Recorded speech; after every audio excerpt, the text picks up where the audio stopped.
আমি একটা সকালবেলায় একটা পার্কে আমি হাঁটি আমার এলাকায়, যেখানে থাকি আমি। এই গত 2 দিন ধরে শুনতেছি যে ওই পার্কে এখন একটা মেলা হবে, শিল্প বাণিজ্য মেলা।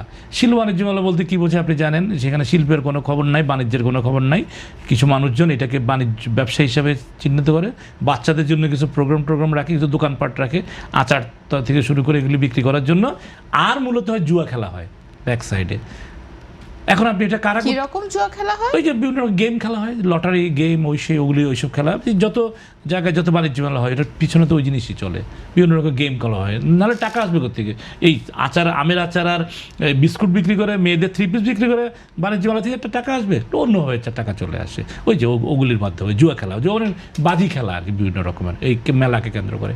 পদ্মা সেতু, মেট্রো রেল এবং এলিভেটেড এক্সপ্রেসওয়ে নির্মাণের গর্বিত অংশীদার বসুন্ধরা সিমেন্ট। আপনি ঢাকা শহরের মধ্যে একটা ভালো জায়গায়, একটা খোলা মাঠের মধ্যে এইটা বসানোর প্রয়োজনটা কী ছিল?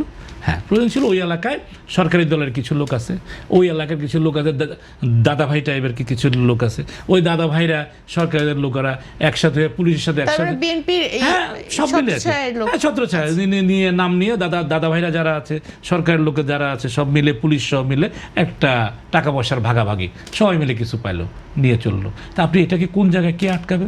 আটকাবে কিন্তু পুলিশ, কারণ এটা তো খেলার মাঠ, মানুষের জন্য খেলার মাঠ। সাধারণ মানুষ, ঢাকা শহরে এমনি আমাদের নিঃশ্বাস ফেলার জায়গা নাই। আপনি সেটা থেকে কেন আপনি টেম্পোরারিভাবে আপনি বানায় দিবেন এখানে, এই যে আপনি মেলা বানায় দিবেন?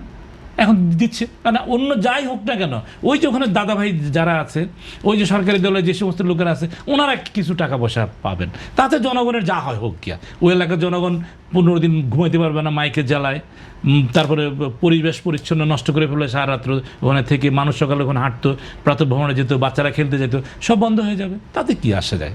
তা আপনি এইটা ধরেন যে এটা কার দোষ? এটা তো মানে আইন প্রয়োগকারী সংস্থা দিয়ে আইনটা করে নেয়, প্লাস যারা এটার মনিটরে ছিল, যারা এই সরকারের সিটি কর্পোরেশন, এখন সবাই দিয়ে দিচ্ছে। কারণ ওই যে এত করার দরকারটা কি করবে? ওরাই তো আমাদের লোক, ওরা আমার ভোট দিয়ে পাস করাইছে। এমপি সাহেবের কাছে গেছে, এমপি সাহেব এটার উপরে সাইন করে দিয়ে দিছে। পুলিশের কাছে গেছে, পুলিশ চিন্তা করলো যে এমপি সাহেব দিয়ে দিচ্ছে, আমি আমার এটা নিয়ে বাড়াবাড়ি করার দরকারটা কি? করুক, জনগণ যাক। তো এই জন্য আলটিমেটলি হলো যে ম্যাঙ্গো পিপল, আমজনতা আর কি, আমরা সবাই শেষ। আমাদের কোনো আর এই মানে কেউ আমাদের কথা চিন্তা করবে না। আমরাই আপনাদের মতো টেলিভিশন টকশো এসে জনগণের কথা দু চারটা যা বলবো।